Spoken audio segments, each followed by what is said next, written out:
কৃষি ও কৃষকদের জীবিকা এবং মান উন্নয়নের লক্ষ্যে রাজ্য সরকারের কৃষি মন্ত্রণালয়ের উদ্যোগে প্রথম রাজ্যভিত্তিক ফার্মার প্রডিউসার অর্গানাইজেশনের কৃষি মেলার আয়োজন করা হয়।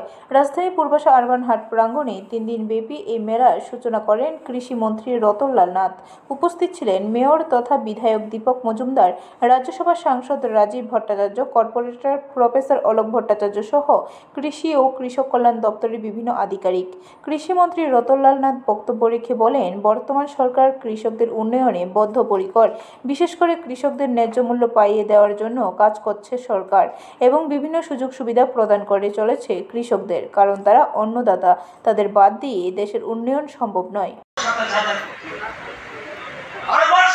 কৃষিতে এত বড় বাজেট আর কোনো অতীতে হয়নি, কারণ কৃষককে যদি আপনি না চালিয়ে দিতে পারেন তাহলে আজকে আমরা কৃষি থাকতো না।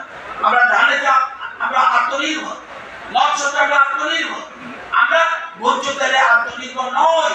সেজন্য ত্রিপুরা সরকার সবচেয়ে গুরুত্ব দিচ্ছে পাম অয়েল, ভোজ্য তেল, যে জিনিসটা। হ্যাঁ, ধানে আমরা পিছিয়ে আছি ত্রিপুরা রাজ্য, কিন্তু ভারতবর্ষ আমরা কিন্তু ধানের স্বয়ম্ভর, আমরা দুধের স্বয়ম্ভর, আমরা সবকিছু স্বয়ম্ভর, কিন্তু ভোজ্য তেলে আমরা পিছিয়ে আছি।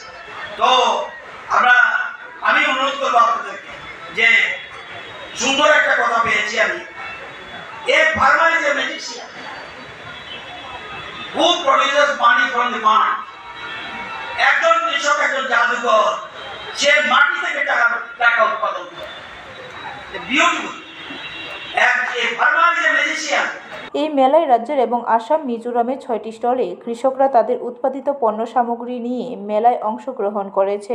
এই মেলাকে কেন্দ্র করে কৃষকদের মধ্যে উদ্দীপনা লক্ষ্য করা গেছে। ব্যুরো রিপোর্ট, খবর ত্রিপুরা।